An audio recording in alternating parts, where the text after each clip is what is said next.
ಮಂಟಪ ಬೇರಬೇಕಾದ ನನ್ನ ಮಗಳು ಭಕ್ಷಣಕ್ಕೆ ಹೋಗುವ ಹೆಣವಾಗಿ ಹಾಯಾಗಿ ಮಲಗಿಕೊಂಡಿದ್ದಾಳೆ.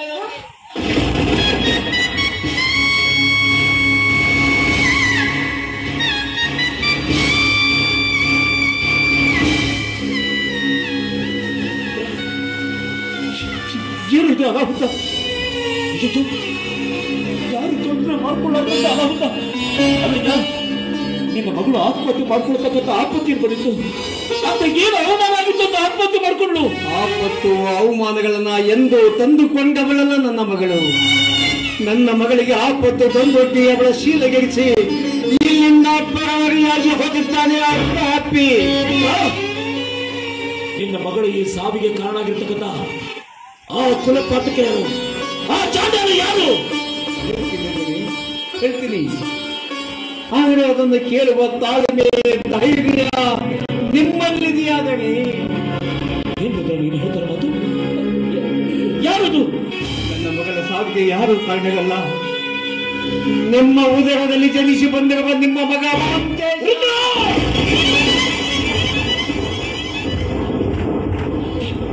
ರುದ್ರಣ್ಣ, ಏನು ಹೇಳ್ತಿದ್ದೀರಿ ನೀವು? ನನ್ನ ಮಗ ಮಹರ್ಷಿಯಿಂದ ಹೀರುವಂತ ಕೆಲಸ ಮಾಡ್ತಾನ.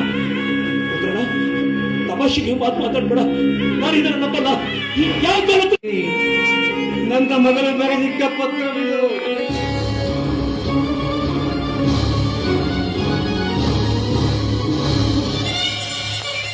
ಮಹಂತೇಶ,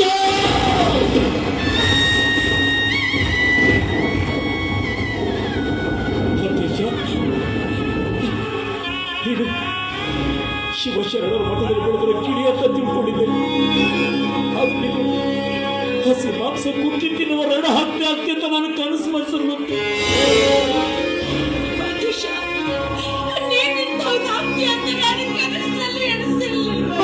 ಯಾರು ಮನಸ್ಸಿಕೊಂಡಿರಲಿಲ್ಲ ತಾಯಿ ಇಂಥ ದುರಂತ ಸನ್ನಿವೇಶ ನಡೆಯುತ್ತದೆ ಎಂದು. ಆದರೆ ತನ್ನ ಕಾರ್ಯ ಸಾಧಿಸಿಕೊಂಡು ಹೋದವನು ಇಲ್ಲಿಲ್ಲ. ಇಲ್ಲಿ ಉಳಿದುಕೊಂಡಿದ್ದು ನಾವು 3 ಜನ ಅಷ್ಟೇ.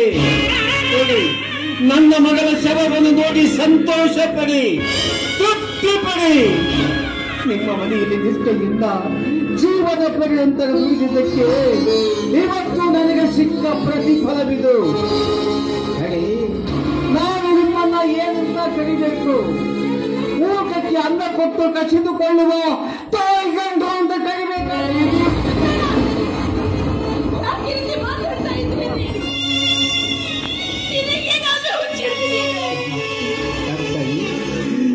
ನಾನು ಮಾತಾಡಿದಕ್ಕೆ ನಿಮಗೆ ಸಿಟ್ಟು ಬಂದಿತ್ತಲ್ವೇ?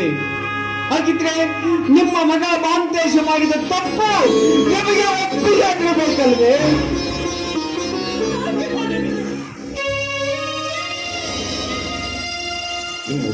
ಏನಂತೂ ಮಾತಾಡಲಿಲ್ಲ.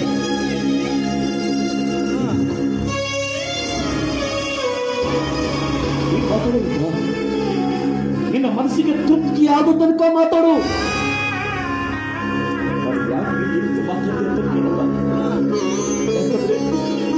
ಹೆತ್ತ ಮಕ್ಕಳನ್ನ ಕಳೆದುಕೊಂಡವರ ಸಂತ ಹೆತ್ತವರಿಗೆ ಗೊತ್ತಾಗತ್ತೆ ವಿನಃ ಅದನ್ನು ನಿಂತು ನೋಡೋರಿಗೆ ಯಾವ ಕಾರಣಕ್ಕೂ ಆ ಸಂತ ಅರ್ಥ ಆಗಲ್ಲ.